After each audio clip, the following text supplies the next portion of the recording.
The sky splits open with a roar as fire and ice collide in the final battle of the gods' Ragnarök, the apocalyptic twilight of Norse legend, where giants and gods clash in a cataclysm that swallows the world whole.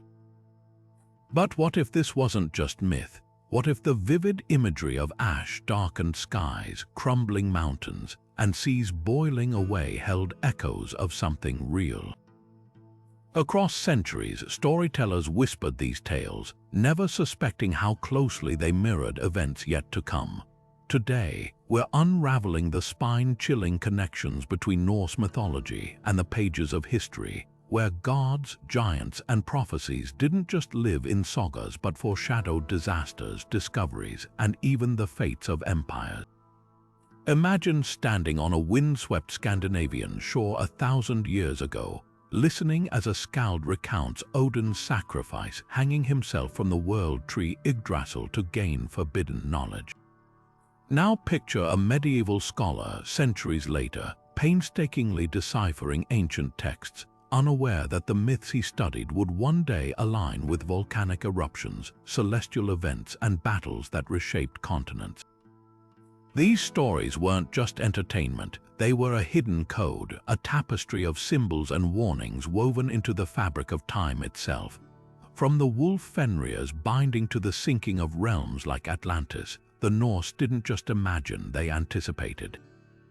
This video isn't just about legends, it's about the eerie moment when myth bleeds into reality, when the lines between prophecy and history blur.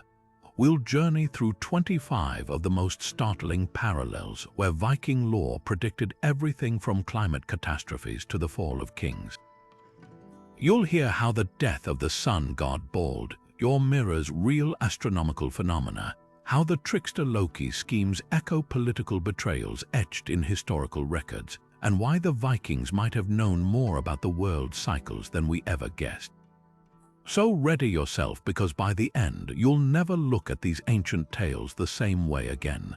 The gods may be silent now, but their stories are still speaking. The myth of Ragnarök describes a world consumed by chaos, the seas rising to swallow the land, flames engulfing the sky, and the very earth trembling as giants and gods wage their final war. It's a vision of devastation so vivid, it feels less like fantasy and more like a warning carved into time.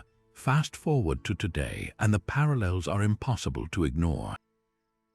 The Norse spoke of Fimbulwinter, an endless winter of blizzards and darkness before the world would burn. Now, scientists track polar vortex disruptions and record-breaking snowstorms alongside scorching heatwaves, extremes that echo the myth-chilling prophecy. Consider the fire giant Surtur, who sets the world ablaze with his flaming sword. In our era, wildfires rage with unprecedented fury, from the Australian bushfires that turned skies blood red to the infernos devouring ancient forests in the Amazon and California. The Vikings, who had no concept of carbon emissions or global warming, somehow painted a picture unnervingly close to our climate crisis. Even the myth's depiction of floods mirrors realities. We now face glaciers melting at alarming rates, coastal cities bracing for rising waters, and storms growing more violent by the year. What's most haunting isn't just the accuracy of these ancient images, but the timeline. The Norse believed Ragnarök was cyclical, a doom that would return again and again. Modern climate models warn of feedback loops, melting ice caps leading to hotter oceans, triggering more extreme weather in a cycle that feels eerily like fate repeating itself. The gods in the myth were powerless to stop their destiny, yet here's the crucial difference: we're not passive observers of this story. The Vikings saw Ragnarök as inevitable, but their myths also carried a hidden thread of hope. After the destruction, the world would renew, and 2 human survivors would repopulate the earth. For us, that renewal isn't guaranteed by prophecy, it's a choice. Modern climate science paints a startling picture, one that mirrors the Norse vision of Ragnarök with uncanny precision. Take the work of glaciologists tracking Greenland's ice sheets, which are vanishing 6 times faster today than just 30 years ago. satellite data reveals vast rivers of meltwater carving through ancient glaciers, a process the Vikings might have interpreted as the serpent Jörmungandr thrashing in the seas, its coils loosening to flood the world. When the myth describes mountains collapsing into nothing, it echoes real-world observations of destabilized permafrost and landslides in the Arctic, where thawing ground literally reshapes landscapes. Then there's the fire. Researchers at the World Weather Attribution Network have calculated that human-caused climate change made the 2021 Pacific Northwest heatwave a blaze so intense it melted power cables and buckled roads, 150 times more likely. To Norse storytellers, such infernos would have seemed like Surtur's march across Midgard, his flames devouring everything in their path. Even the timing aligns. The myth speaks of 3 relentless winters before Ragnarök, and climatologists now warn of weather whiplash, where brutal cold snaps and prolonged droughts occur back-to-back, destabilizing ecosystems. What's truly fascinating isn't just the parallels, but how the Norse filtered these phenomena through their worldview. Without thermometers or satellites, they relied on omens, unusual animal behavior, distorted sunlight through volcanic ash, or the eerie silence of frozen fjords. A study in the journal Nature analyzed ice cores from Scandinavia, revealing traces of massive volcanic eruptions around the 9th century. These events would have cloaked the sky in haze for years, dimming the sun and triggering famines. Is it any wonder the Vikings wove these traumas into tales of Fenrir swallowing the sun and the earth trembling under Thor's absent hammer? The genius of these myths lies in their dual nature. They're both prophecy and memory. When the Eddas describe the sun turning black as pitch, they might have been recording the aftermath of Iceland's Eldgjá eruption in 939, which spewed sulfur dioxide across Europe. Norse seers, observing crops failing and summers without warmth, could have interpreted it as Baldur's death, the light of the world extinguished. Today, we'd call it volcanic winter, but their poetic framing captured the same existential dread we feel reading modern climate reports. This isn't mere coincidence, it's a testament to human observation. The Vikings, though lacking our technology, were masterful witnesses of nature's patterns. Their stories codified truths about environmental fragility, lessons we're now relearning through data and satellites. The difference, they saw these cycles as divine fate. We have the tools to rewrite the ending. Among the most haunting figures in Norse mythology is Fenrir, the monstrous wolf, son of Loki, whose very existence terrified the gods. They knew prophecies foretold he would one day break free and devour Odin himself during Ragnarök. To prevent this, the gods devised a plan. They would bind Fenrir with chains, but only through deception. Twice they tried with ordinary fetters, and twice the wolf shattered them effortlessly. So they turned to magic, crafting a ribbon called Gleipnir, thin as silk yet stronger than any metal, woven from impossible things like the sound of a cat's footsteps and the roots of a mountain. Fenrir, sensing treachery, demanded one of the gods place a hand in his jaws as collateral. Only Tyr, the god of war and justice, had the courage to do it. When the wolf realized he couldn't break free, he bit off Tyr's hand, and the gods laughed as they secured their prize until they heard the prophecy whisper again. At Ragnarök, those chains would snap. This myth isn't just a tale of gods and monsters, it's a blueprint for tyranny. The wolf represents unchecked chaos, the kind that simmers beneath societies waiting to erupt. The chains, they're the fragile constructs of order, laws, treaties, regimes that promise to restrain the beast but often sow the seeds of their own destruction. History shows us Fenrir's shadow again and again. Take Adolf Hitler's rise in the 1930s. The Treaty of Versailles was meant to be Germany's Gleipnir, a web of reparations and restrictions designed to keep the nation subdued after World War I. But like Fenrir, resentment grew beneath those restraints. Hitler didn't just break the chains, he weaponized them, rallying the German people with promises of shattered humiliation. And just as Tyr lost his hand, the world paid in blood for its miscalculation. the parallel goes deeper. The gods' laughter as they bound Fenrir mirrors the complacency of nations who assume oppression is a permanent solution. Consider Stalin's Soviet Union, where the NKVD iron grip seemed unshakable until the system's own rot birthed rebellions from within. Or apartheid South Africa, where decades of racial subjugation collapsed under the weight of its own cruelty. Each time the lesson is the same: you can shackle chaos, but only for a while. The Norse knew this. That's why even in victory, their myth carries dread. Gleipnir isn't a triumph, it's a stopgap, a delay of the inevitable, and Tyr's sacrifice. It's the price of false security, the moment when those who enforce order become victims of their own design. What makes Fenrir's story so chilling is its cyclical nature. The wolf isn't destroyed, he's contained, biding his time.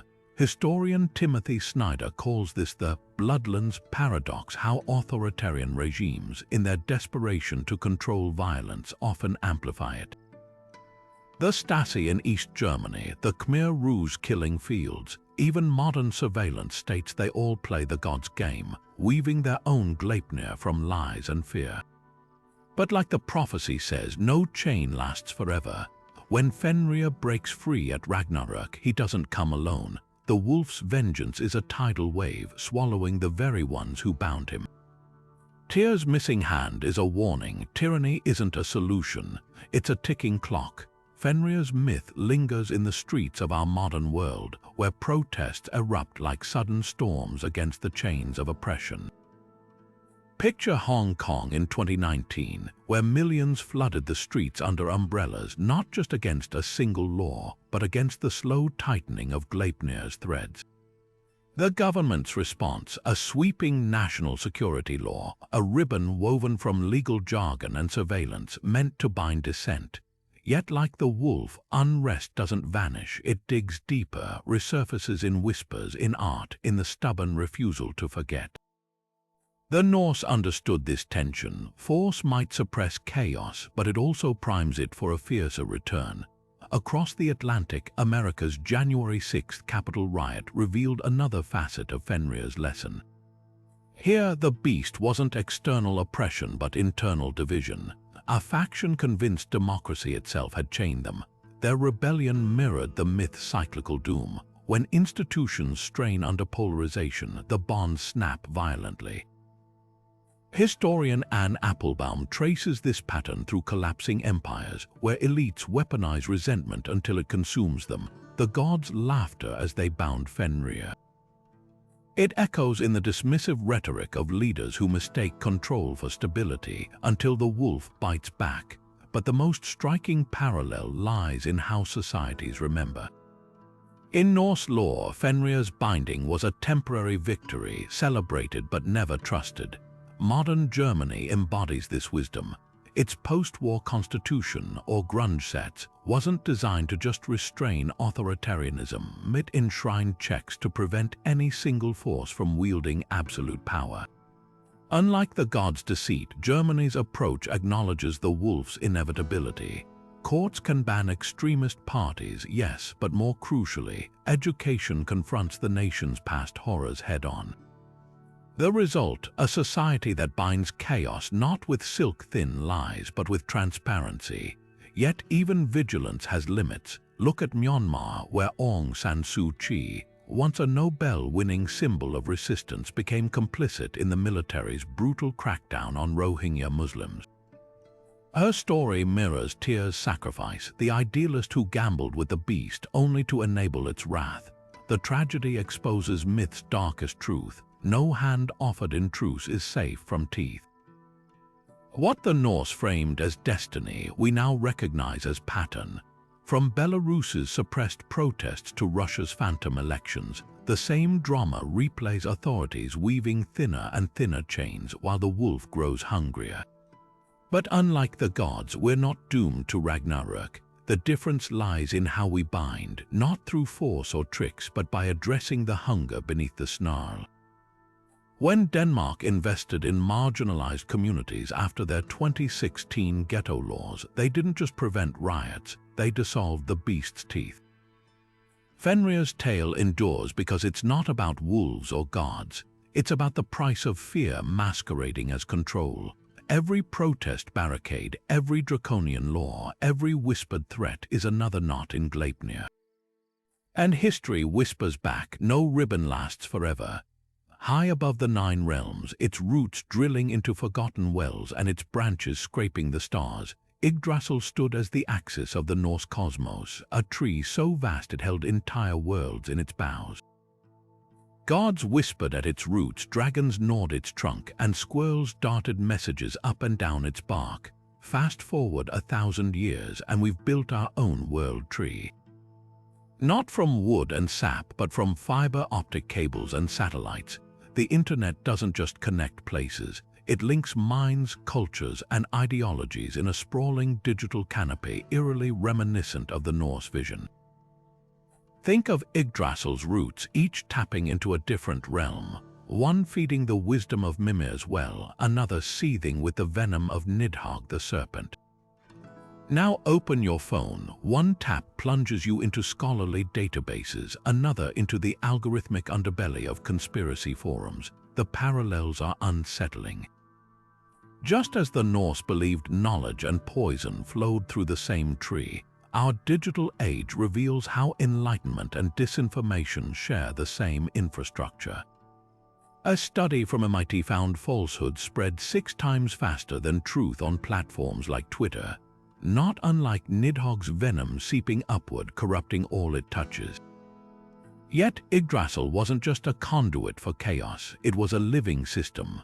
The squirrel Ratatoska scurried between the eagle at the crown and the dragon below, stirring conflict with gossip. Replace Ratatoska with social media algorithms, and the myth becomes prophecy. These digital messengers don't just carry information, they amplify extremes, pitting ideological eagles against subterranean serpents, all while the tree itself trembles. During the Arab Spring, Twitter became a lifeline for revolutionaries. During the Capitol riots, it was a rallying cry for insurrection. The tree doesn't choose sides. It simply hosts the battle. What the Norse couldn't have foreseen was the scale. Yggdrasil's 9 realms might have seemed vast to a Viking, but our digital world tree spans billions of voices, each a leaf rustling in the global wind. When the Eddas describe the tree weathering storms from all directions, they might as well be describing server farms bracing for cyber attacks, or the way a hashtag can ignite global outrage overnight. The Norse feared Ragnarök would shake Yggdrasil until it splintered. Today, we fret over internet blackouts, hacked grids, and the fragility of the very networks we rely on. But here's where the metaphor deepens. Yggdrasil wasn't just fragile, it was regenerative. After Ragnarök, 2 humans would emerge from its wood to repopulate the earth. Our digital tree holds similar resilience. Wikipedia, open source software, citizen journalism, these are the shoots growing through the cracks. When Russia throttled Twitter during its invasion of Ukraine, activists spun up mirror servers on blockchain networks, proving that, like the world tree, the internet's roots run deeper than any axe can chop. The lesson isn't just in the comparison, it's in the warning woven through both. The Norse knew Yggdrasil required tending. Gods watered it, sacrificed to it, lest it rot. We've built our world tree without guardians, assuming its branches would forever bear fruit. But without vigilance, a tree that connects can also isolate, and one that enlightens can just as easily blind. The Vikings looked at Yggdrasil and saw destiny intertwined with duty. We do well to remember that as we scroll, post, and code our own fate into the bark. Beneath the digital world tree, a new breed of serpents slither through its roots, not dragons of myth, but malware, ransomware, and state-sponsored hackers gnawing at the foundations of our connected lives. The Norse feared Nidhogg, the serpent who coiled around Yggdrasil's roots, chewing relentlessly to bring the tree crashing down. Today's cyberattacks follow the same playbook, invisible, insidious, and capable of collapsing systems we once believed unshakable. Take the 2021 Colonial Pipeline hack, where ransomware gang Dark Side infiltrated the fuel artery of the American East Coast, Like venom dripping from Nidhögg's fangs, their code locked critical systems, demanding payment to restore the flow. The result: gas shortages, panic buying, and a glimpse of how fragile our modern Yggdrasil truly is. But the parallels run darker. In Norse lore, Nidhögg didn't just attack the tree. He thrived on decay, feasting on the corpses of oathbreakers cast into his domain. Modern cybercriminals operate similarly, exploiting vulnerabilities we've left unpatched. The 2017 Equifax breach, which exposed the personal data of 147 million people, wasn't some masterstroke of hacking. It was a failure to update software, a digital corpse left rotting for serpents to find. Security analysts call this low-hanging fruit, but the Vikings would have recognized it instantly. A tree neglected is a tree doomed. What makes these digital serpents so relentless is their adaptability.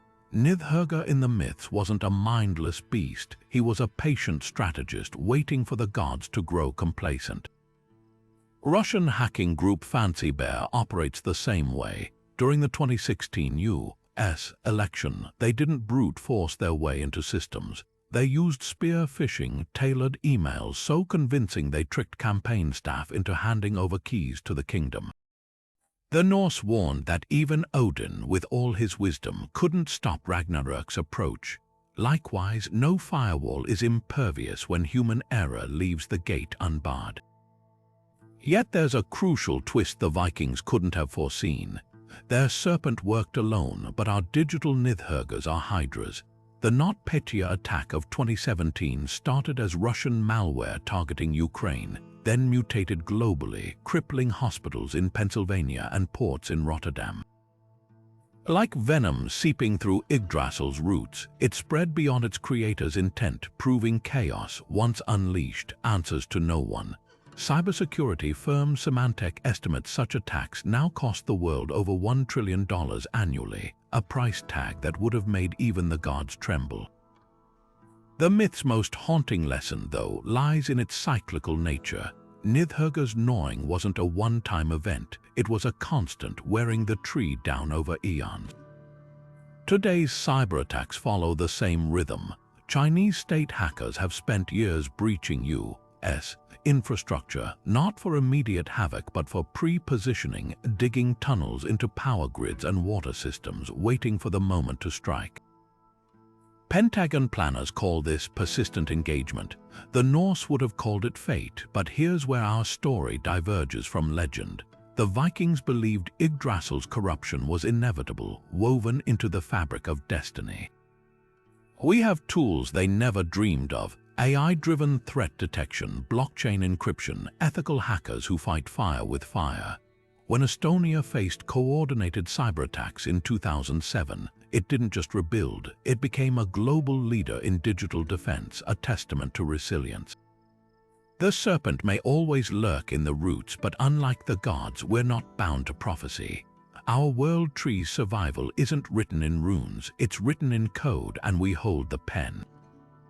Deep in the caves of the Norse underworld, guarded by the giant Suttungr, lay the most precious treasure, not of gold or weapons, but of words, the mead of poetry, a magical brew crafted from the blood of the wisest being in existence, granted anyone who drank it the power of unmatched eloquence and inspiration. But this wasn't a gift freely given. The mead was stolen first by Odin, who transformed into a serpent to slither through the mountain's cracks, then into an eagle to escape with the prize, spilling drops that became the poets of our world. At its core, this isn't just a story about a clever theft. It's a myth that foreshadowed a battle humanity would wage for centuries. Who owns ideas? Fast forward to the 18th century, when James Watt patented his steam engine design, a breakthrough that powered the Industrial Revolution. But historians now acknowledge Watt didn't invent the steam engine. He refined existing designs, much like Odin didn't create the mead but seized it. The parallels are striking. Just as the Norse believed inspiration flowed from a stolen source, Watt's patent wars with rival Matthew Boulton mirrored the myth's tension between creation and appropriation. The giants in the story, hoarders of knowledge, find their counterparts in modern corporations that lock away innovations behind paywalls or litigation. Take the smartphone patent wars of the 2010s, where Apple and Samsung clashed in courtrooms over who really invented pinch-to-zoom technology. Like drops of Odin's spilled mead, these legal battles scattered fragments of progress, leaving innovators to wrestle over who deserved the credit or the profit. Yet the myth's most provocative layer isn't about theft, it's about transformation. The mead wasn't just taken, it was reborn. Odin's journey through the mountain, shifting forms to evade capture, mirrors how ideas mutate as they pass through hands. Consider the saga of Nikola Tesla and Thomas Edison, whose rivalry over electricity wasn't just about patents but conflicting visions. Edison championed direct current, clinging to his system like Suttungr guarding his cave. Tesla, like Odin, bet on transformation, alternating current, a gamble that electrified the world. The mead's spilled drops, they're the forgotten contributors, the engineers whose names fade while the Edisons and Teslas dominate the sagas. Plagiarism scandals reveal the same dynamic. When singer Robin Thicke was sued in 2015 for copying Marvin Gaye's "Got to Give It Up" in his hit Blurred Lines, the court ruled not just on melody but on the essence of inspiration, how much of an idea can be owned before it stifles creation.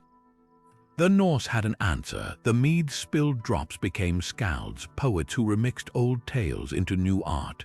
Modern copyright law struggles to balance this. Disney's animated classics, for instance, are built on public domain fairy tales, yet the company lobbies fiercely to extend copyright terms, effectively hoarding the cultural mead for itself. But here's where the myth diverges into warning. The giants didn't pursue Odin for stealing the mead. They resented losing control. Today, pharmaceutical companies patent life-saving drugs, pricing them beyond reach, not unlike Suttungr jealously guarding the mead from mortal hands. When activist groups like Knowledge Ecology International fight to break these monopolies, they're channeling Odin's rebellion.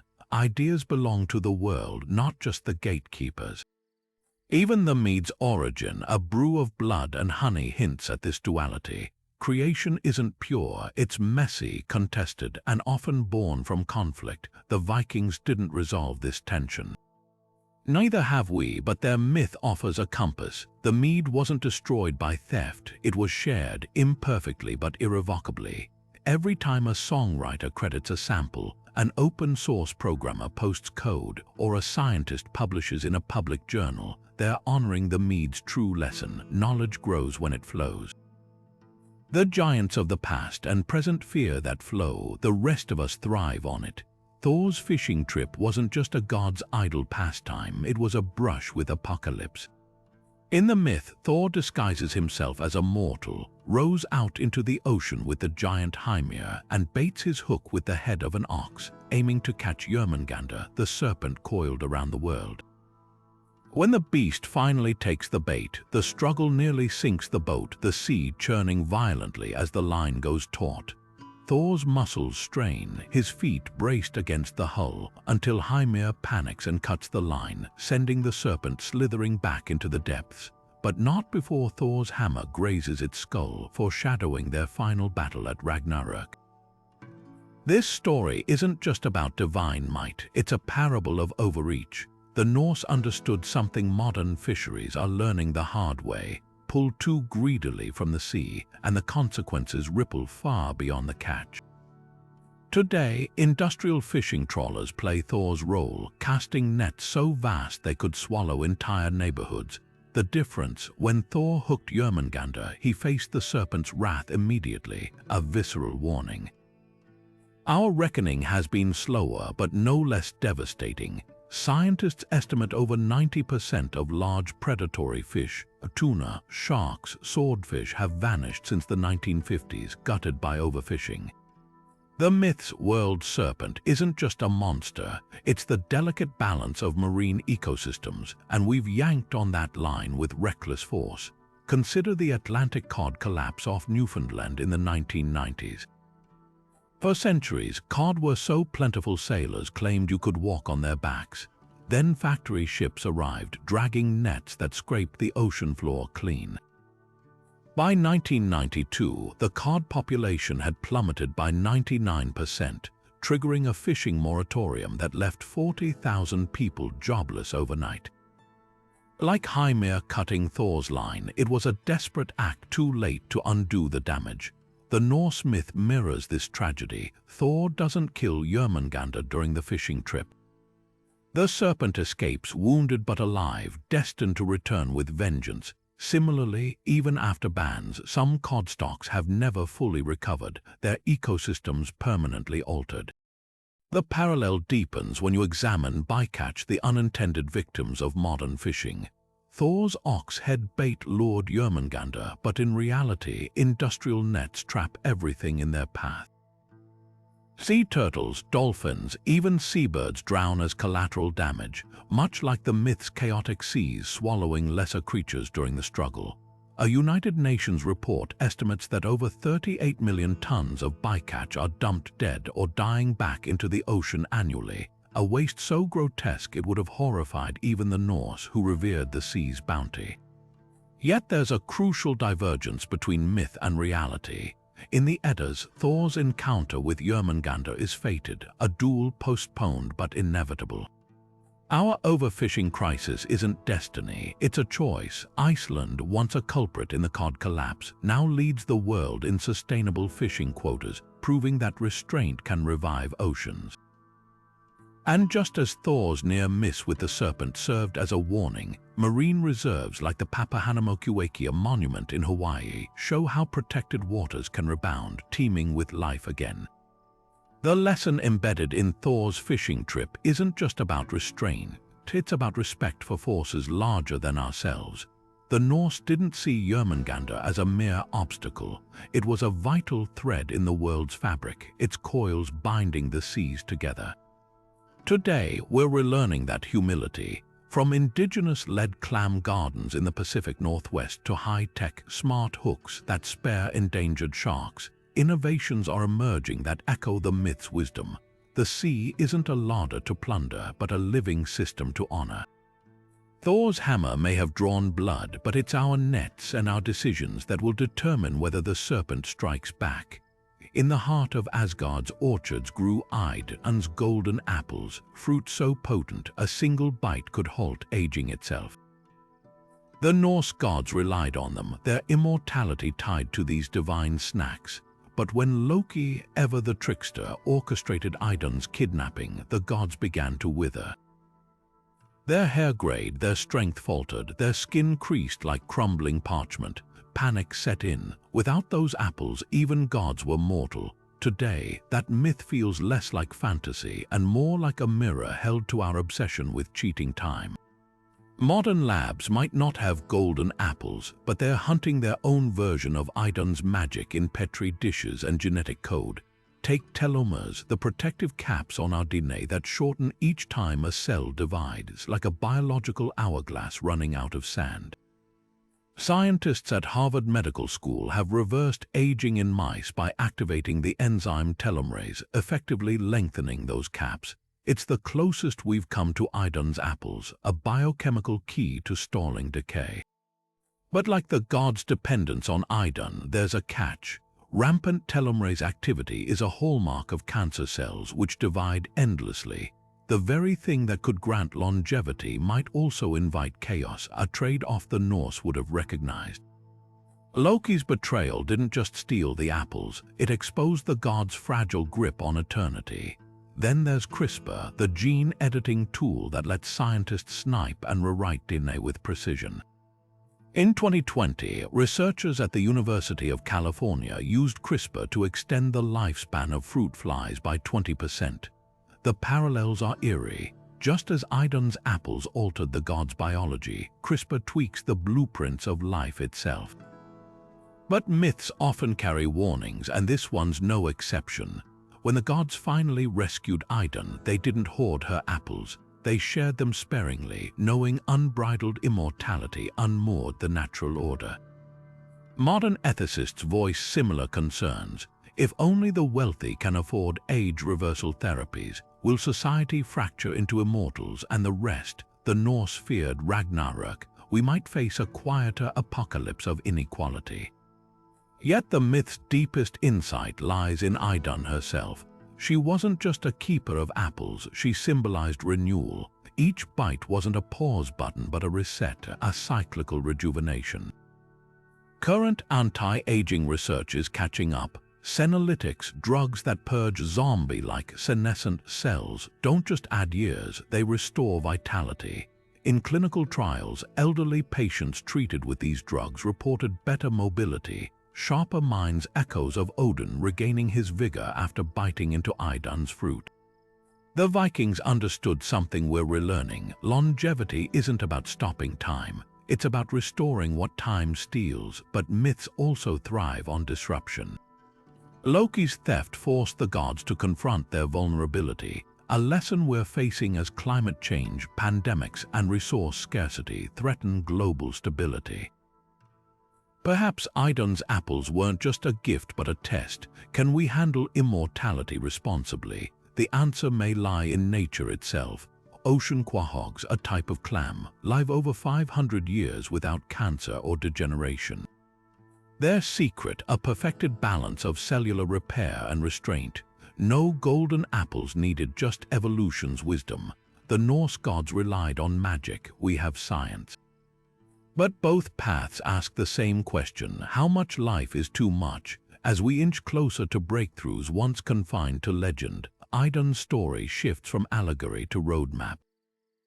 Her apples weren't just about living forever, they were about living well. Modern researchers echo this as they pivot from lifespan to healthspan, prioritizing quality over mere quantity.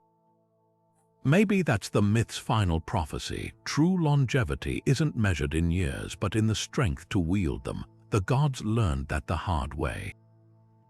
We still have time to choose differently. The gods' desperation to keep Idunn's apples reveals an uncomfortable truth. Immortality corrupts as much as it dazzles. When every sunrise could be your last, you savor it, but grant a being endless tomorrows and watch how greed twists their soul. Modern billionaires chasing life extension technologies are learning this the hard way. Take Silicon Valley's obsession with longevity escape velocity. The idea that if you can extend your life just enough to reach the next breakthrough, you might live forever. It sounds like science fiction, but the money behind it is very real. PayPal co-founder Peter Thiel has invested millions in parabiosis experiments, where young blood is transfused into older bodies, mimicking the rejuvenating effect of Idunn's apples. Early trials show fleeting promise: improved cognition in elderly mice, muscle regeneration in human subjects, but the ethical quagmire runs deep. What happens when eternal youth becomes a commodity only the ultra-rich can afford? The Norse had a word for this, yorrath, meaning reckless greed that upends natural order. Consider the implications for society.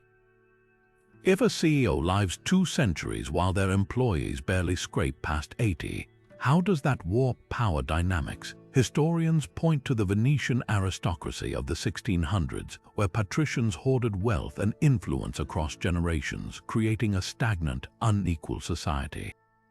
The gods in the myth faced no such repercussions; their immortality was a given. But in our world, life extension tech could cement dynasties, turning wealth gaps into unbridgeable chasms. Bioethicist Leon Kass calls this the wisdom of repugnance, arguing that some instincts against tampering with lifespan exist for good reason. Like Loki's sabotage of Idunn's apples, unbridled pursuit of longevity might unravel the very fabric of intergenerational fairness. Then there's the ecological toll. The Norse believed Idunn's apples grew from Yggdrasil's bark, tying eternal life to the health of the world tree. Today, Earth groans under 8 billion humans. If millions stop dying while births continue, how many ecosystems collapse under the weight? Demographic models from the University of Washington suggest that even modest life extension, say pushing average lifespans to 120, could strain resources by 2030. The myth's warning is clear: immortality for the few risks famine for the many. But perhaps the most haunting parallel lies in psychology. When Loki tricked Idunn into leaving Asgard, the gods didn't just weaken physically, they unraveled emotionally. Odin's wisdom meant nothing without the vitality to wield it. Modern studies on supercentenarians, people who live past 110, reveal a similar paradox. Many report profound loneliness, outliving spouses, children, even grandchildren. The Norse understood that endless life without purpose is its own kind of hell. In Japanese, there's a term for this: kodokashi, lonely deaths where elders vanish unnoticed for weeks. Yet the myth offers a counterpoint. When the gods rescued Idunn, they didn't abuse her gifts, they earned them. Modern science might yet find a middle path.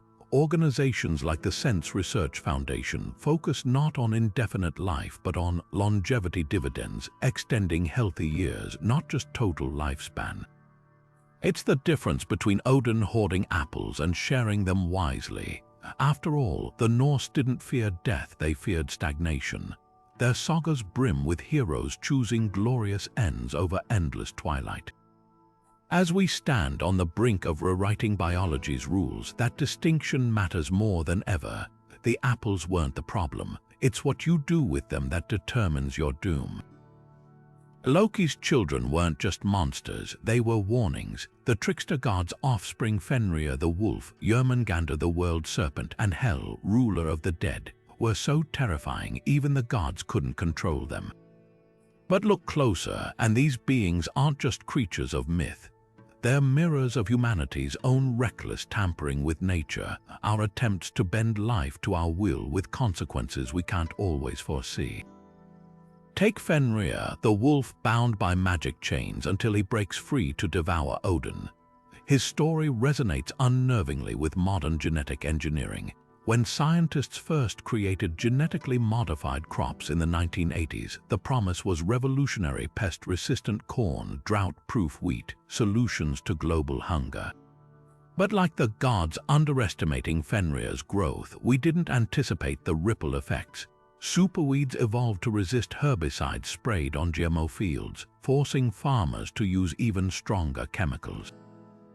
In India, the introduction of Bt cotton led to devastating debt cycles for farmers when pests adapted, rendering the modified plants useless. The parallels are stark. Both Fenrir and GMOs were creations meant to serve a purpose, only to grow beyond their maker's control. Then there's Jörmungandr, the serpent so vast it circles the earth, biting its own tail.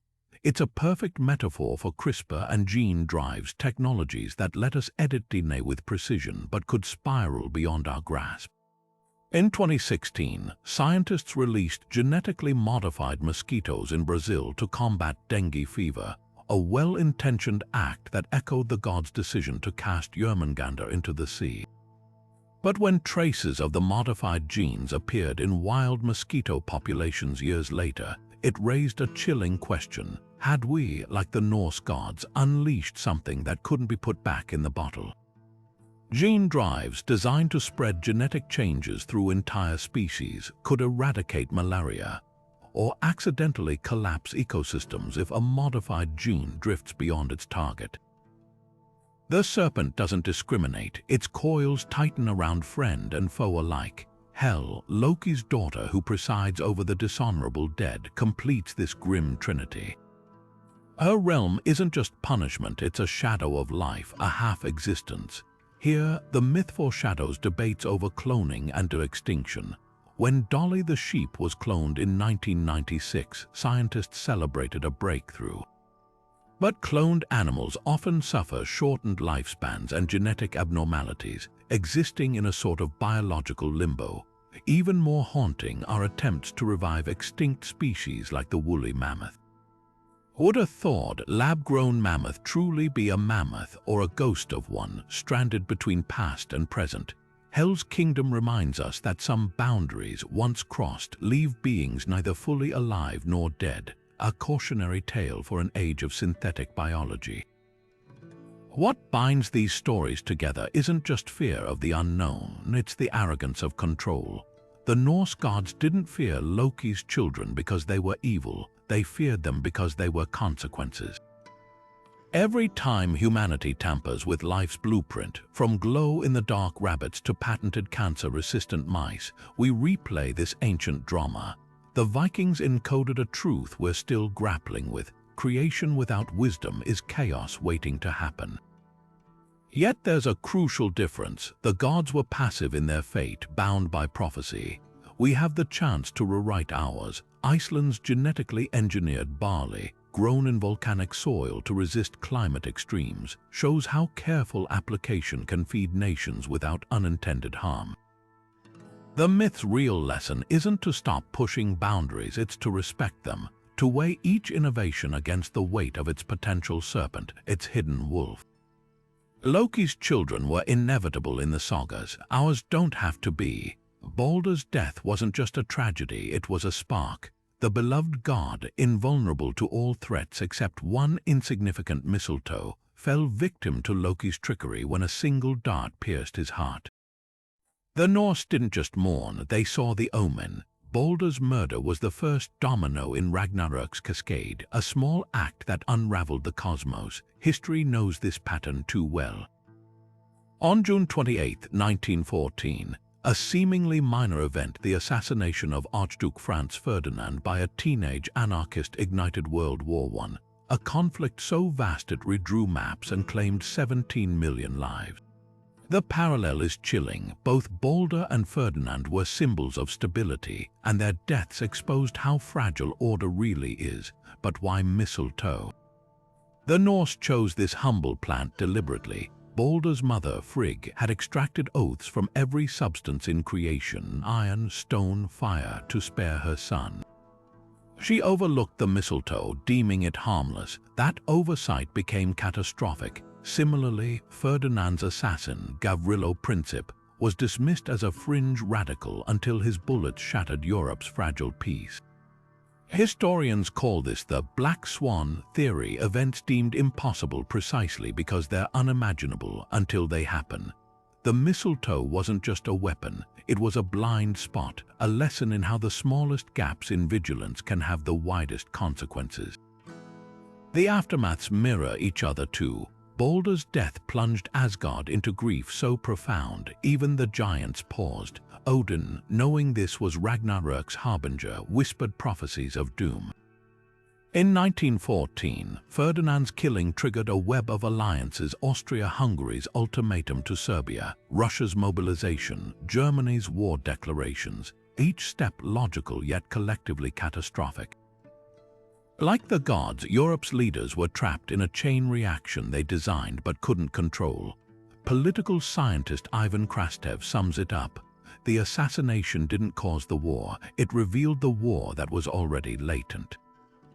Baldur's murder exposed the gods' latent fears. Ferdinand's exposed empires teetering on brinkmanship.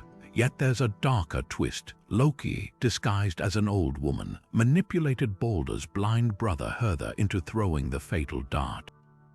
The instigator remained hidden, pulling strings from shadows. Compare that to the murky alliances behind Princip. His group, the Black Hand, was backed by Serbian military intelligence, a fact obscured until it was too late.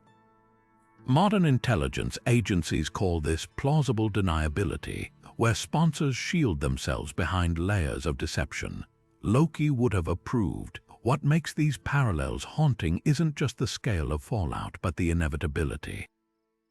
The Norse believed Baldur's death was fated, a hinge moment no god could avoid. Historians debate whether World War I was inevitable, but archives showed generals on all sides anticipating conflict years beforehand. They stockpiled weapons, drafted plans, Germany's Schlieffen Plan, Austria's Balkan strategies, yet still acted shocked when the spark came. The myth and the war share this tragic irony, foresight without prevention. But here's where the stories diverge. Baldur's death led only to darkness, his resurrection promised only after Ragnarok's devastation. Humanity, though, learned haltingly. The League of Nations, flawed as it was, rose from World War I's ashes to mediate disputes. Today's conflict prevention algorithms track everything from social media unrest to supply chain disruptions, striving to spot the mistletoe before it's thrown. We'll never outrun blind spots entirely, but unlike the gods, we're not bound to prophecy. Baldur's Tale warns us, ignore the small threats and they'll topple worlds. History's bloodiest lessons remind us we don't have to repeat them. The Norse didn't just tell a creation story, they painted a cosmic autopsy. According to their myths, the world began with violence, the god Odin and his brothers slaughtering the primordial giant Ymir, then carving his corpse into the fabric of reality. His flesh became the earth, his blood the seas, his bones the mountains, and his skull the heavens. It's a visceral, almost surgical origin, one that feels starkly different from the sterile brilliance of the Big Bang. But peer beneath the surface, and these two creation myths share more than you'd think. Both are stories of order clawed from chaos, of a universe born from cataclysm. Take Ymir's dismemberment. The Norse saw creation as a brutal act of recycling, a giant's body repurposed into everything from soil to stars. Modern cosmology reveals a similar thriftiness. The Big Bang didn't just release energy, it forged the raw ingredients of existence. Hydrogen and helium, cooked in that first explosive moment, became the building blocks of galaxies. Even the calcium in your bones owes its existence to dying stars. Celestial alchemy not so different from Ymir's bones becoming mountain ranges. The difference. The Norse attributed this transformation to divine will, while science points to physics. Yet both narratives agree on one thing: the universe is built from remnants of something older. The parallels grow stranger when you examine scale. Ymir's body stretched so vast, his eyebrows became Midgard's protective walls, a poetic nod to the cosmos' unimaginable size. Compare that to the observable universe, which spans 93 billion light-years despite originating from a singularity smaller than an atom. Both myths grapple with the same existential vertigo, how something so immense could emerge from something so infinitesimal. The Norse solved it with magic, astrophysicists with quantum fluctuations, but the awe remains identical. Timing is another eerie overlap. Norse myths describe creation unfolding in stages: first chaos, then Ymir's death, then the slow shaping of realms. The Big Bang narrative follows a similar rhythm: inflation, nucleosynthesis, cosmic expansion. Even the Ginnungagap, the primordial void before Ymir existed, mirrors the quantum vacuum theorized by modern physics, a seething nothingness pregnant with potential. When ancient skalds sang of fire and ice colliding in the abyss, they might as well have been describing the singularity's extreme heat meeting the cold void of space. Yet the contrasts are just as revealing. Ymir's world is handcrafted, intentional, his organs mapped deliberately into landscapes. The Big Bang offers no such artistry, just impersonal forces playing out over billions of years. For the Norse, creation was a story with villains and heroes; for science, its equations and probabilities. This dichotomy reflects humanity's eternal struggle to find meaning in randomness.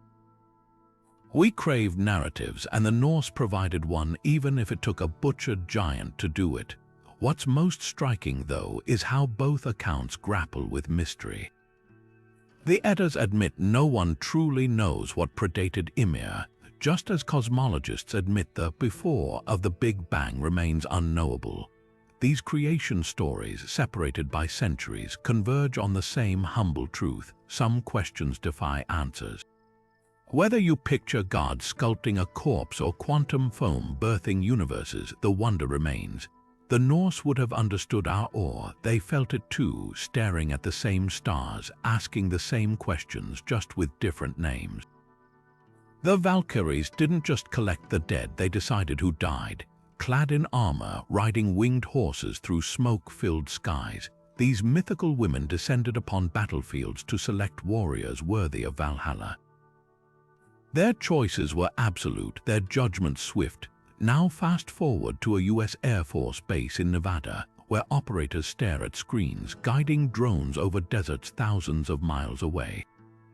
With a joystick flick, they too decide who lives and who dies, except their winged steeds are Reaper drones, and their judgment comes from algorithms flagging targets based on metadata. The Valkyries of old wielded spears, today's choosers wield lines of code. Consider how targeting works in modern warfare. AI systems like Project Maven sift through petabytes of surveillance footage, identifying patterns of life that match terrorist behavior, say, a group gathering at a compound at odd hours. The machine assigns a probability score, and somewhere, a human nods, authorizing a strike. It's a process eerily reminiscent of the Valkyries' mythical role, where divine intuition marked certain warriors for glory while others were left to rot. Except now, the divine is an algorithm trained on biased datasets. A 2019 report by the Center for Naval Analyses revealed these systems often mislabel civilians as combatants in conflict zones, their fates sealed by flawed logic no mortal can fully pass.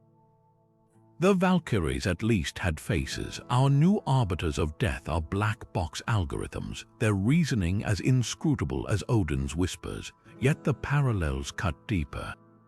Valkyries weren't mindless executioners, they were psychopomps, guiding souls to their rightful afterlife. Modern drone warfare has its own eerie bureaucracy of death.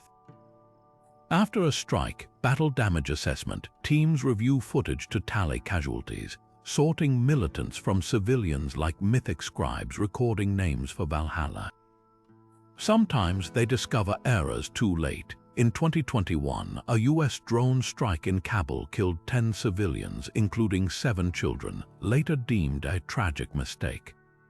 The Valkyries were said to weep for those they wrongly took. Our systems offer only apologies and compensation checks. What the Norse feared most wasn't the Valkyries' power, but their distance. These goddesses watched battles from above, untouched by the bloodshed below. Drone pilots describe a similar disconnect, watching war through grainy screens, then driving home to suburban barbecues. PTSD rates among these operators are surprisingly high, a dissonance the Vikings would have understood. Their myths warned that even gods grew haunted by the lives they took.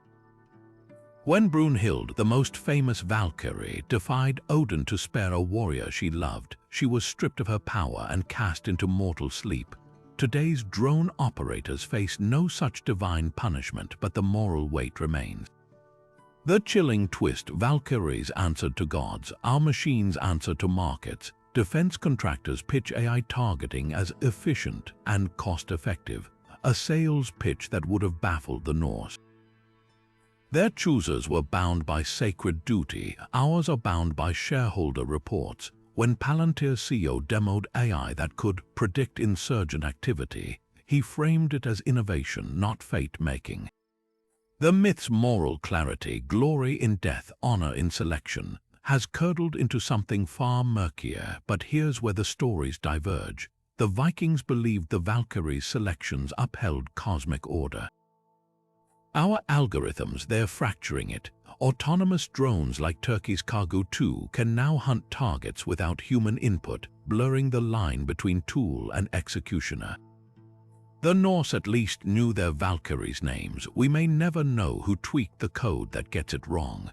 As one Air Force colonel admitted, we're outsourcing death to math. Perhaps that's the myth's final prophecy. The Valkyries faded when Ragnarök came, their role obsolete in a world consumed by chaos. As AI warfare escalates, we're left to wonder, when the algorithms turn on each other, who will be left to choose the choosers. The gods of Asgard knew their golden realm needed protection, not just from giants, but from the creeping chaos beyond their gates. So they commissioned a wall, towering and impenetrable, encircling their home with stone and magic. A master builder offered to construct it in 3 seasons, demanding only the sun, the moon, and the goddess Freyja as payment. The gods agreed, with Loki's trickery ensuring the builder failed. But the myth's deeper truth remains. Even divine beings craved the illusion of safety behind barriers.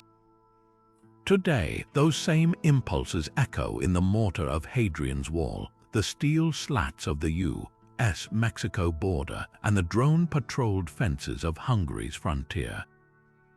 Hadrian's Wall, stretching 80 Roman miles across Britain's rugged north, wasn't just a fortification, it was a statement.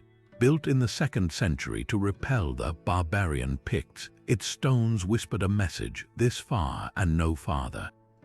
The Norse would have understood. Asgard's wall wasn't purely defensive, it declared divine sovereignty, separating order from chaos. Yet both barriers shared a fatal flaw. They assumed threats could be contained. The Picts simply sailed around Hadrian's Wall to raid undefended coasts, just as frost giants in myth found ways to slip past Asgard's defenses.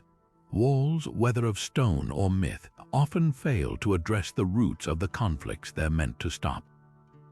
Modern borders reveal this paradox in real time. The U.S.-Mexico barrier, a patchwork of steel and surveillance, was touted as a solution to illegal immigration. But migration experts note that most undocumented arrivals enter legally by plane, then overstay visas. The wall becomes theater, much like Asgard's builder laboring while Loki sabotaged his stallion. Both projects shared misplaced confidence. The gods thought their trickery secured them forever, while policymakers treat physical barriers as permanent fixes. Meanwhile, migrants tunnel under fences, float across rivers, or, like the giants, find other paths.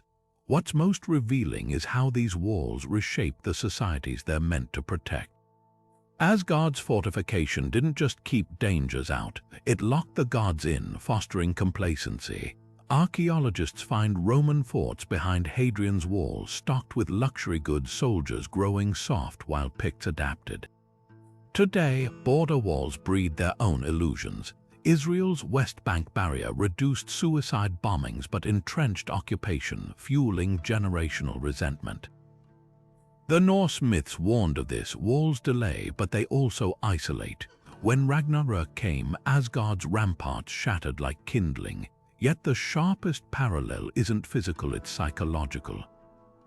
Walls feed the myth of otherness. The Romans dismissed the Picts as savages. The gods sneered at giants as mindless brutes. Modern rhetoric paints migrants as invaders rather than people fleeing drought or violence. But dig deeper, and the walls themselves betray their futility. Along Hadrian's Wall, archaeologists uncover Roman artifacts mixed with Pictish brooches, evidence of trade, intermarriage, shared lives seeping through cracks. Even Asgard's mighty barrier had a gate guarded by watchful Heimdall because the gods knew total isolation meant stagnation. Perhaps that's the ultimate lesson. The Norse didn't build their wall to last forever, they built it to buy time. Today's borders might serve a similar purpose, temporary measures in a world that refuses to stay divided. But time, as the gods learned, always runs out. When the builder's stallion reared and the wall's last stone fell, Asgard faced its fate. Our walls may not hold back giants, but they will test what kind of societies we become while hiding behind them. The myth whispers a warning: barricades don't end conflicts, they merely shape the battles yet to come. Odin's quest for wisdom wasn't a gentle stroll through a library, it was a harrowing ordeal that tested the limits of endurance. The All-Father, ruler of the Norse gods, willingly impaled himself on his own spear and hung from the branches of Yggdrasil for 9 nights, staring into the abyss of the underworld until the runes of power revealed themselves to him. This wasn't just a mythic feat, it was a blueprint for the brutal price of true understanding. Centuries later, the shadows of Odin's sacrifice stretch across lecture halls, laboratories, and the dim glow of computer screens where modern seekers of knowledge push themselves to similar extremes. Consider the graduate student pulling their third all-nighter in a row, fueled by caffeine and desperation, chasing a breakthrough that might never come. Or the medical researcher voluntarily exposing themselves to disease in the name of discovery, as Jonas Salk did when testing the polio vaccine on himself and his family. These aren't just acts of dedication, they're echoes of Odin's vigil, trading comfort and safety for the chance to grasp something greater. The Norse understood what modern academia often glosses over: enlightenment isn't given. It's wrestled from the void, often at personal cost, but the parallels grow darker when examining the ethical lines blurred in pursuit of progress. Odin didn't just suffer, he stole the mead of poetry, deceived giants, and manipulated fate, all for wisdom's sake. Modern science has its own gray areas. The Tuskegee syphilis study left black men untreated for decades to observe the disease's progression. Pharmaceutical companies fast-track life-saving drugs with inadequate testing, gambling with lives for faster results. Even whistleblowers like Edward Snowden sacrifice careers and safety to expose truths others want buried. Like Odin, they operate in moral twilight, convinced the ends justify the means. Yet there's a crucial difference. Odin's sacrifice was solitary, a god against the cosmos. Today's breakthroughs are increasingly collaborative, built on shared data and peer review. When Rosalind Franklin's X-ray crystallography revealed DNA's double helix, it was Watson and Crick who claimed the glory. The mythic narrative of the lone genius is crumbling, replaced by networks of minds pushing boundaries together. Perhaps that's progress. Wisdom no longer demands a single hanging body, but many hands lifting each other up.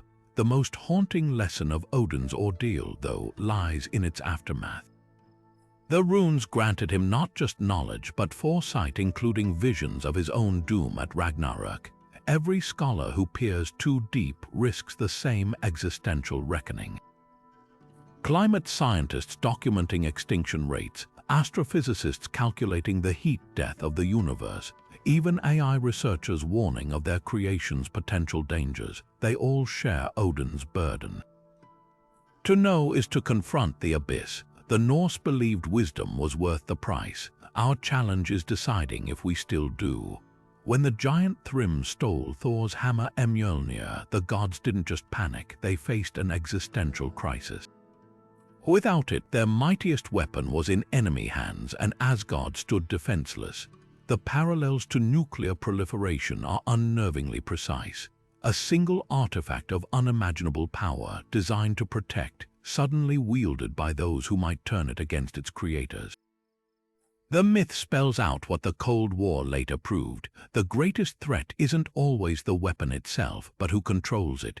Thrym's ransom demand Freyja as his bride mirrors the political extortion of modern nuclear standoffs.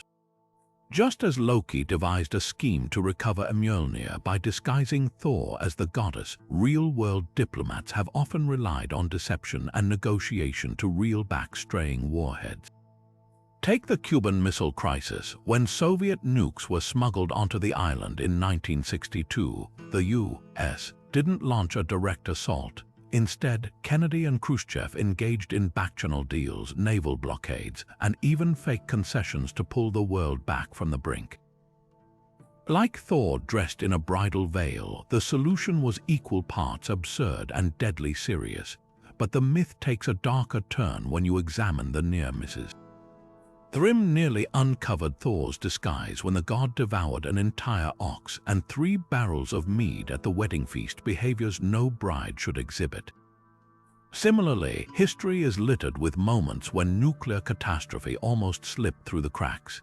In 1983, Soviet officer Stanislav Petrov ignored satellite warnings of incoming U.S. missiles, recognizing it as a false alarm. Had he followed protocol, retaliation would have been automatic. The system, like Thrym's suspicious gaze, was one flicker of intuition away from disaster.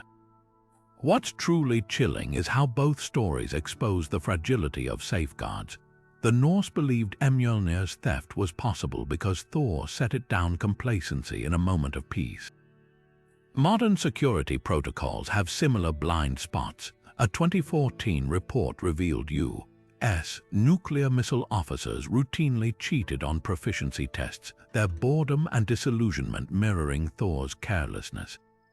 And just as Loki's silver tongue smoothed over Thrym's doubts, bureaucratic complacency often papers over vulnerabilities until it's too late. North Korea's nuclear program, for instance, advanced under decades of underestimated threats and fractured diplomacy. Yet the myth offers a sliver of hope. Thor didn't reclaim his hammer through sheer strength. He used cunning, patience, and a willingness to play the fool. The same ingenuity has averted real-world crises. The 1990s Nun-Luga Cooperative Threat Reduction Program dismantled thousands of Soviet-era warheads, turning swords into plowshares with meticulous diplomacy. Even rogue states aren't monolithic. Iran's 2015 nuclear deal showed that calibrated incentives can sometimes outweigh brute force. The lesson of Mjolnir's theft isn't just about loss, it's about responsibility. Thor's hammer was more than a weapon. It was a symbol of protection misused when unworthy hands grasped it. Today's nuclear codes, like the hammer's handle, require more than fingers to wield. They demand judgment, restraint, and the humility to admit no god or nation is infallible. The giants of myth are gone, but their shadows linger in silos and launch centers, waiting for another moment of carelessness. The ship Naglfar loomed in Norse prophecy as a grotesque vessel built from the untrimmed nails of the dead, a macabre fleet that would carry giants to battle during Ragnarök. The myth carried a warning: neglect the small things and they'll return as monsters. Today, that warning orbits above us in the form of space debris, humanity's own Naglfar, pieced together from discarded rocket stages, shattered satellites, and flecks of paint hurtling at 17,000 miles per hour. What the Vikings framed as a supernatural threat, modern astrophysicists quantify in hard data. Over 120 million fragments of space junk now circle Earth, any one capable of crippling a communications satellite or puncturing the International Space Station. Consider the scale. A single bolt floating in low Earth orbit packs the kinetic energy of a hand grenade. In 2009, a defunct Russian satellite collided with an active American one, spawning thousands of new fragments, each a potential bullet in an orbital shooting gallery. The Kessler syndrome, a nightmare scenario where cascading collisions render space unusable, isn't just theory. It's already happening in miniature, with debris clouds growing denser yearly. Like the giants assembling Naglfar nail by nail, we've been careless custodians of the cosmos, littering the void with fragments that may one day box us in. The parallels between myth and reality grow sharper when examining solutions or the lack thereof. The Norse believed trimming the dead's nails could delay Naglfar's launch, a ritual acknowledging that prevention mattered more than cure. Modern space agencies now grapple with the same ethos. Remove Debris, a European satellite equipped with nets and harpoons, tests active debris capture, essentially trimming humanity's cosmic nails. Meanwhile, Japan's Astroscale deploys magnetic docking plates to tug derelict satellites downward, where they'll burn up on re-entry. These are noble efforts, but like the Vikings' rituals, they're reactive. The real challenge lies in halting the debris at its source, enforcing strict disposal protocols, designing satellites that deorbit autonomously, and treating space as the fragile ecosystem it is. Yet the myth's darkest lesson lies in inevitability. The Vikings knew Naglfar would eventually sail, no matter how diligently they clipped nails. Space junk carries the same grim prognosis. Even if all launches stopped tomorrow, existing debris would continue colliding, multiplying through chain reactions. NASA tracks over 26,000 hazardous objects larger than a softball, but millions of smaller pieces evade monitoring, a silent swarm waiting to trigger catastrophe. When Naglfar's crew finally arrived at Ragnarök, the gods fought fiercely but futilely. Our equivalent may be a communications blackout, GPS failures, or a space station evacuation, all because a screwdriver-sized scrap pierced the wrong target. But here's where we diverge from fate. The Norse saw Naglfar as divine punishment, a doom written by gods. Space junk is entirely human-made, and thus human-solvable.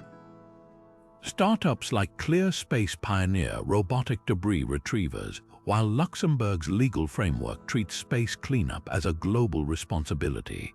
Even Elon Musk's Starlink satellites, often criticized for cluttering orbits, now feature automatic collision avoidance. These efforts hint at a truth the Vikings missed. Neglect may build the ship, but vigilance can still scuttle it. The nails are in our hands. Will we keep trimming or let them become our reckoning? Loki's greatest weapon wasn't brute force, it was the lie. The Norse trickster god spun falsehoods with such skill that even Odin, the all-seeing, couldn't always untangle truth from deception. When Loki convinced the blind god Hertha to kill Balder with a mistletoe dart, he didn't wield the weapon himself. He weaponized misinformation, exploiting trust to turn brother against brother. Fast forward to today, and his tactics live on not in myths, but in the algorithms shaping our news feeds and the synthetic media flooding our screens.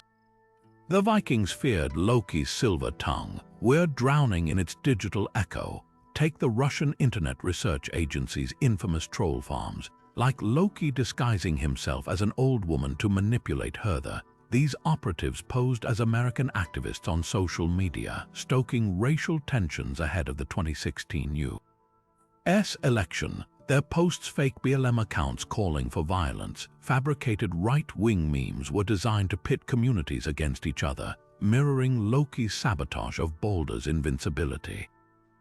A Stanford study found these lies spread faster and deeper than factual reporting, proving something the Norse knew millennia ago. Chaos thrives when truth is slippery. Now enter deepfakes, Loki's ultimate trick. With a few lines of code, anyone can graft a politician's face onto fabricated footage, making them appear to say things they never uttered. In 2019, a manipulated video of Nancy Pelosi slurring her words went viral, slowing her speech to imply drunkenness. It was crude but effective, a digital age version of Loki framing Thor for theft by cutting off Sif's hair. Both rely on a simple formula: craft a lie vivid enough to override skepticism, then let human nature do the rest. The Norse called this rota, the art of stirring discord. We call it engagement-based algorithms, but here's where the myth diverges into warning.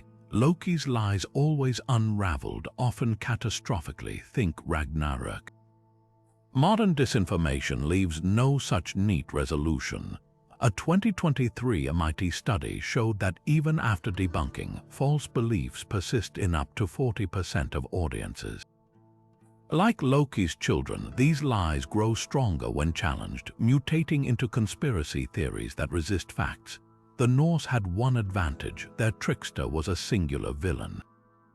Our misinformation hydra has countless heads, state actors, partisan outlets, even well-meaning relatives sharing just-in-case posts, yet the myths hint at an antidote. Loki's schemes often failed when confronted with relentless scrutiny, like when Thor forced him to admit his role in Balder's death during a grueling interrogation.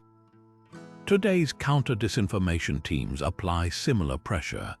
Groups like Bellingcat use open-source intelligence to trace fake videos to their origins, while platforms like Twitter now label manipulated media.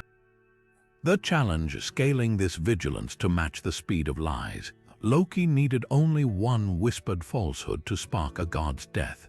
Our digital tricksters operate at light speed. Perhaps the most unsettling parallel is motive.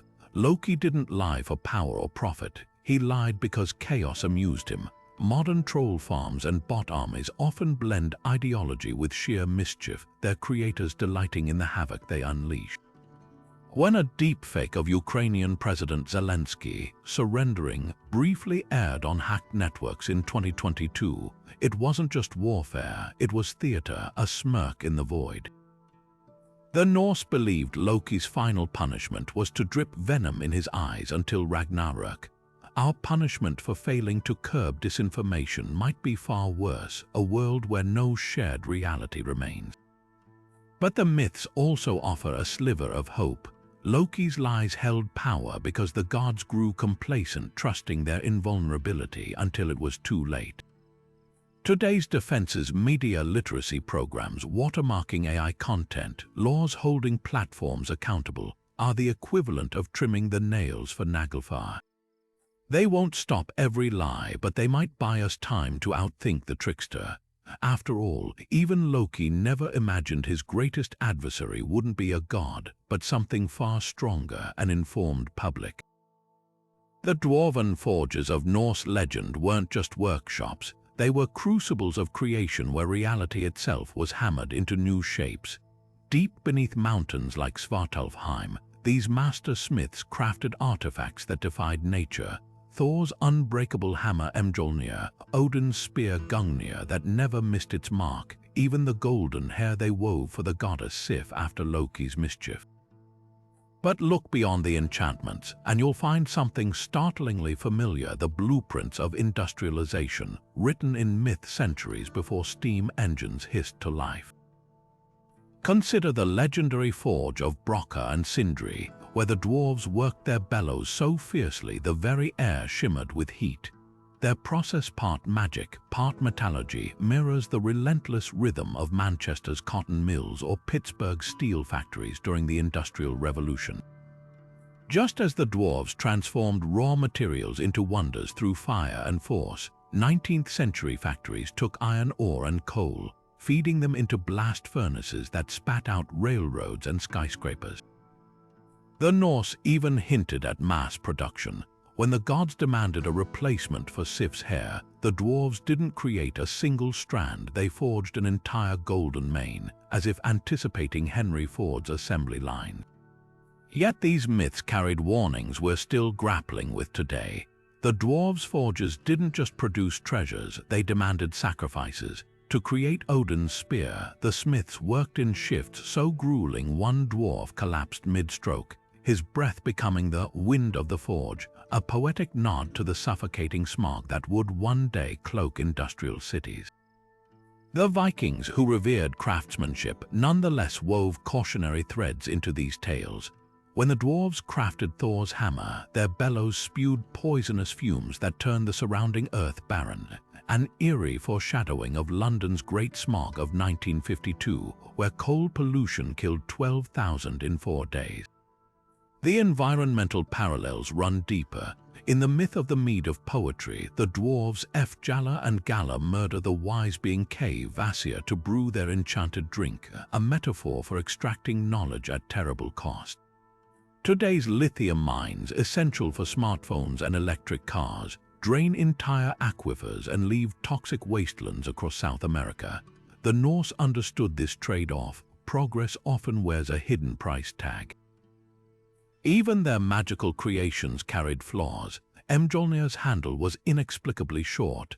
Gungnir's magic didn't prevent war's reminders that innovation rarely solves all problems and sometimes creates new ones. What sets the dwarves apart from later industrialists is their ethos. These weren't mindless assembly lines. Each artifact bore the mark of its maker. The Norse word smíða meant both to forge and to shape with intent. Contrast that with the Luddites of the 1800s, who smashed textile machines not because they feared progress, but because factory owners prioritized output over craftsmanship. The dwarves would have understood their rage. Myth celebrated skill, not speed. When modern artisans like Japanese swordsmiths spend weeks folding steel to recreate the legendary thousand-layer blade, they channel the dwarves' patient mastery in an age of disposable goods. The most haunting prophecy hidden in these tales: cyclical consequences. The dwarves' pollution in myth was localized, a single barren field here, a poisoned well there. Today's industrial legacy spans continents, from microplastics in Arctic ice to CO2 warming the planet. Yet the Norse offered a glimmer of hope. Their dwarves weren't villains but flawed creators who answered to higher laws. When they overreached, the gods intervened. Our challenge is that no divine hand will stay our excesses, only our own wisdom. The forges of Svartalfheim still burn, but now their fires glow in server farms and oil refineries. The question is whether we'll craft a future worthy of the dwarves' skill or repeat their mistakes on a planetary scale. Skadi didn't mourn her father's death. She marched into Asgard demanding vengeance, her snowshoes crunching frost onto the golden halls of the gods. This giantess of the mountains, born to the icy peaks of Jotunheim, was a force of winter itself. Yet today, her myth feels less like legend and more like prophecy. The same frozen realms she once ruled, the glaciers, tundras, and permafrost strongholds, are now crumbling under rising temperatures, forcing entire communities to abandon homes their ancestors held for millennia. Skadi's story, once a tale of personal loss, has become a blueprint for the coming age of climate migration. Take the Arctic's thawing frontiers. In Alaska, the Yupik village of Newtok is relocating house by house as melting permafrost collapses the ground beneath their feet. The cost, over $100 million for just 350 people, a modern echo of Skadi's impossible choice when the gods offered her a husband as compensation.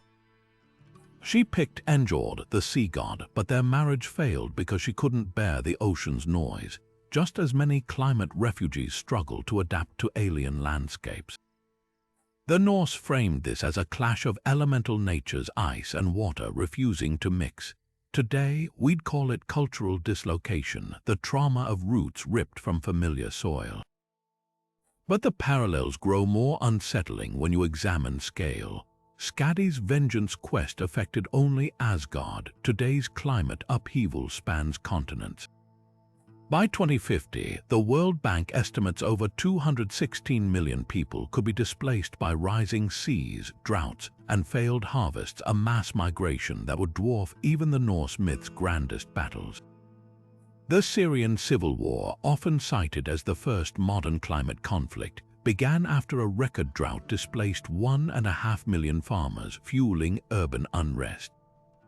Like Skadi's silent rage, these crises start quietly, shrinking ice sheets, vanishing aquifers before exploding into full-blown catastrophe.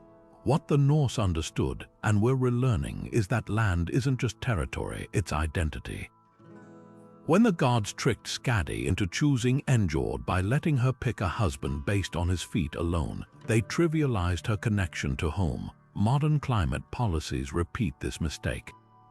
The Marshall Islands, sinking under rising seas, beg for asylum provisions while wealthier nations debate quotas. Skadi's insistence on winter's embrace, the howl of wolves, not gulls, wasn't just preference, it was existential. The Sami reindeer herders of Scandinavia now battle wind farms encroaching on grazing lands, their ancestral knowledge clashing with green energy mandates. Even solutions, when imposed without consent, can become new forms of exile. Yet the myth offers a glimmer of foresight. The gods didn't just placate Skadi, they gave her a place in their pantheon, acknowledging that winter's voice belonged in the halls of power. Our approach remains fragmented. Climate refugees still lack formal recognition under international law, leaving millions stateless as storms intensify. The Norse, at least, knew better than to ignore the giantess at their gates. As ice sheets retreat and villages drown, we're left to wonder, will we heed Skadi's lesson before the displaced come knocking not with negotiable grief but unmovable fury? The tragedy isn't just in the melting, it's in the silence. Skadi's myth endures because it gives voice to the unthinkable. The moment home becomes hostile.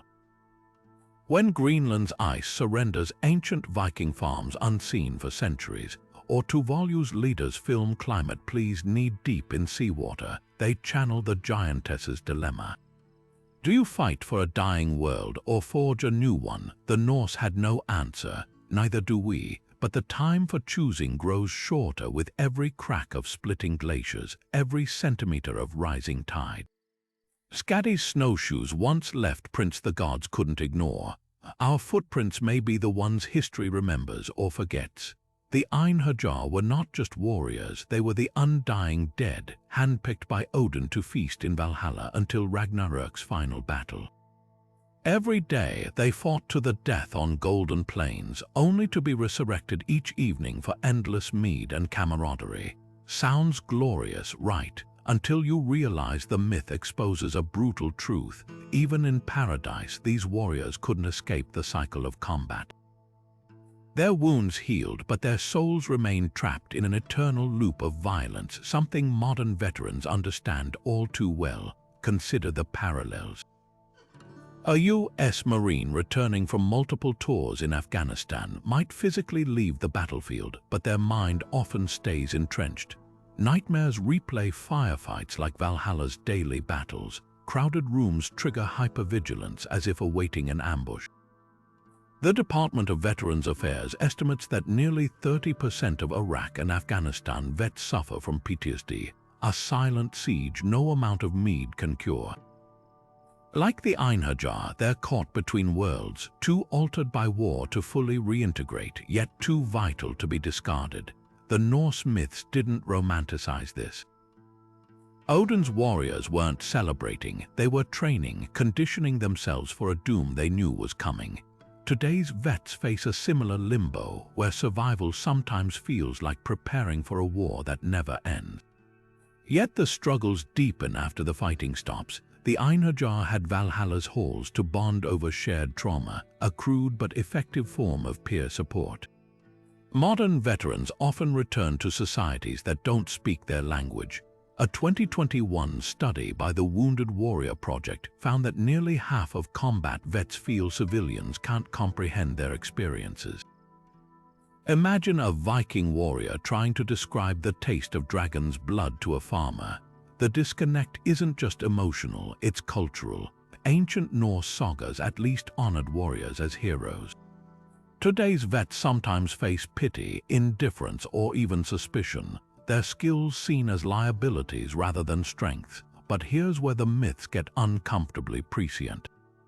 The Einherjar's purpose wasn't just to feast, it was to die again at Ragnarök. Their fate was sealed. Many vets grapple with a parallel existential weight, the knowledge that their hardest battles might lie ahead. Suicide rates among U.S. veterans are 50% higher than civilians, with 20 or more taking their lives daily. This isn't just a mental health crisis, it's a failure of the Valhalla model, the idea that warriors can be stockpiled and forgotten until needed. Odin's warriors had no choice in their destiny. Our vets deserve more than predetermined sacrifice, yet the myths also hint at solutions. Valkyries didn't just recruit the slain, they guided them to a place where their pain was recognized. Modern programs like War Horses for Veterans pair service members with rescued Mustangs, using nonverbal trust building to heal wounds talk therapy can't reach. Equine therapy, wilderness retreats, even veteran-run breweries, these aren't just treatments. They're attempts to rebuild what the Einherjar lost, a sense of purpose beyond the battlefield. The lesson buried in Odin's halls isn't about glory, it's about cost. The Einherjar were both honored and exploited, their valor celebrated but their trauma eternal. Today, we're still wrestling with that bargain. When a Navy SEAL transitions to civilian life only to struggle with unemployment, or a medic's battlefield triage skills go unused in peacetime, it's not just personal failure, it's systemic neglect. The Norse believed even gods needed warriors. Our challenge is to prove that warriors don't need war to matter. Perhaps that's the myth's final prophecy. The Einherjar marched willingly to their doom because they believed in something greater. Our veterans deserve more than borrowed valor. They deserve a world that fights for them as fiercely as they fought for us. The feast can wait, the real work begins here. The Norns didn't just watch fate unfold, they wove it thread by thread beneath the roots of Yggdrasil. These three sisters of Norse legend, Urd, Verdandi, and Skuld, represented the past, present, and future, spinning the destinies of gods and mortals alike into an unbreakable tapestry. Fast forward to today, and their loom has been replaced by servers humming in data centers, where algorithms pass our digital footprints to predict everything from our next purchase to our likelihood of committing a crime. The ancient question remains, are we weaving our own paths, or are we just threads in a pattern someone or something else has already designed? consider how predictive policing algorithms operate. Tools like PredPol analyze historical crime data to forecast where offenses might occur next, assigning patrols accordingly. On the surface, it's efficient. But dig deeper and you'll find eerie echoes of the Norns' work. Just as Verdand's present actions were shaped by Urd's past, these algorithms reinforce biases baked into old data, targeting neighborhoods already over-policed, creating feedback loops where high-risk zones are surveilled more, producing more arrests, which then justify more surveillance. The Norns at least had names and faces. Our digital weavers are lines of code, their logic obscured by proprietary black boxes. A 2019 study in Science revealed one such system falsely flagged black defendants as future criminals at twice the rate of white defendants. When myth becomes math, the stakes are terrifyingly real. Then there's the commercial sphere. Amazon's recommendation engine doesn't just guess what you want. It shapes what you'll buy next, curating your choices like skull-snipping threads to narrow possibilities. Netflix's viewing suggestions, Spotify's Discover Weekly, these aren't passive forecasts. They're active sculptors of behavior, nudging you toward certain songs, shows, or ideologies. The Norns' tapestry was fixed. Our digital fates are dynamic, rewoven in real time with every click, hover, and pause. Psychologists call this choice architecture, but the Vikings would have recognized it instantly, the illusion of free will hemmed in by unseen hands. Yet the most unsettling parallel lies in scale. The Norns presided over a handful of realms. Today's algorithms govern billions. China's social credit system scores citizens based on behavior. Jaywalking lowers your rating, charity boosts it, with penalties ranging from slowed internet speeds to blocked job opportunities. It's fate as a service, destiny quantified in real time. Even democracies aren't immune. The UK's universal credit welfare system uses an algorithm to flag claimants for fraud investigations, often erroneously. A digital Verdandi weaving hardship into lives with cold precision. But here's where the myth diverges into warning. The Norns accepted their role as weavers, not dictators. Odin himself resisted fate, sacrificing an eye for wisdom to alter Ragnarok's course. Modern machine learning lacks such nuance. When YouTube's algorithm radicalizes viewers by feeding ever-extreme content, or Facebook's ad systems discriminate by race, it's not malice, it's optimization without ethics. The Norse believed fate could be challenged through courage or cunning. Our algorithms, left unchecked, assume inevitability. The lesson isn't to reject prediction, it's to reclaim agency. Iceland's Citizens Foundation lets residents audit AI-driven policy decisions, literally cutting threads they find unfair. The EU's proposed AI Act demands transparency in high-risk systems, forcing the Norns out of the shadows. Even in tech, engineers are pioneering counter-algorithms that identify and correct bias, like Odin trading blood for knowledge. The Norns' tapestry was beautiful because it held mystery, glimpses of destiny, not prison bars. Our challenge is to ensure predictive tools illuminate possibilities rather than enforce them. After all, even Skuld's future wasn't set in stone. It was woven, and what's woven can always be unspun. The Gjallarhorn's blast wasn't just a sound, it was a seismic crack in the fabric of reality.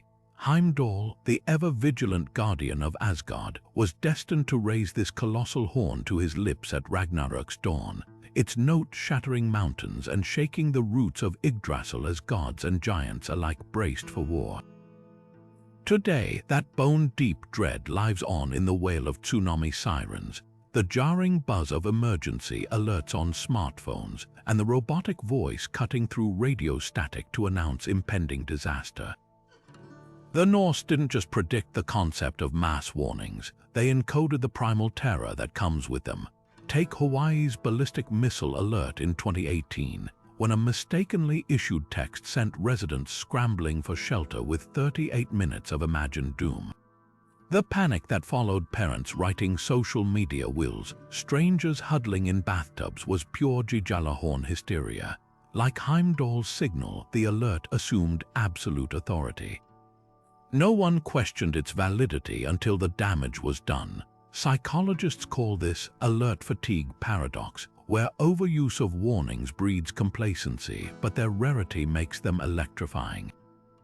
The Norse understood this centuries ago. Gjallarhorn was fated to sound once, making its note irrevocable. Modern systems grapple with the same balance: too many alerts and people tune out, too few and the shock paralyzes. The parallels grow darker when examining how these alerts shape behavior. Heimdall's blast wasn't just informational, it was a call to arms, rallying the Einherjar for their final battle. Similarly, Japan's earthquake early warning system doesn't just notify, it triggers automated responses. Bullet trains break, factory lines halt, and schoolchildren dive under desks within seconds. The alert isn't passive, it's a command woven into infrastructure, much like the Norse believed the horn's vibrations would rouse even the dead, yet this power carries risks. In 2013, a hacked emergency broadcast system in Montana falsely announced zombie apocalypse protocols, revealing how easily panic spreads when trusted systems turn rogue.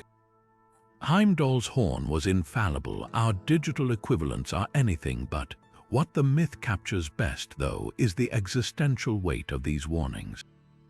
Gjallarhorn's sound meant annihilation was unavoidable, a prophecy fulfilled. Modern alerts carry similar existential dread, especially for climate-vulnerable regions. In Bangladesh, cyclone sirens don't just signal evacuation. They're grim reminders that rising seas will one day render entire islands uninhabitable. Like Ragnarök, some disasters are no longer hypothetical, they're inevitable, and the alerts merely mark time until impact. The Norse accepted this. Their myths offered no escape from fate, only courage in facing it. Today's climate warnings, ironically, do the opposite, urging action to rewrite the ending. Yet there's a crucial divergence. Heimdall was a singular, incorruptible sentinel. Our warning systems are patchworks of human error and technological fragility. When Hurricane Katrina's sirens failed in 2005, or California's wildfire alerts reached phones too late in 2018, the failures weren't cosmic destiny, they were bureaucratic neglect. The Vikings might have seen these lapses as signs of broken oaths, the modern equivalent of Heimdall falling asleep at his post. The horn's echo lingers in our palms now. Amber alerts buzz during dinners, tsunami warnings scroll across TV screens, and apps blare flash flood notices. Each carries a flicker of the old terror, the understanding that some sounds can't be unheard. But where the Norse had only resignation, we have something sharper, the chance to heed the alarm before the world burns. Heimdall's horn was a knell. Our alerts at their best are a lifeline, if we're brave enough to grab hold.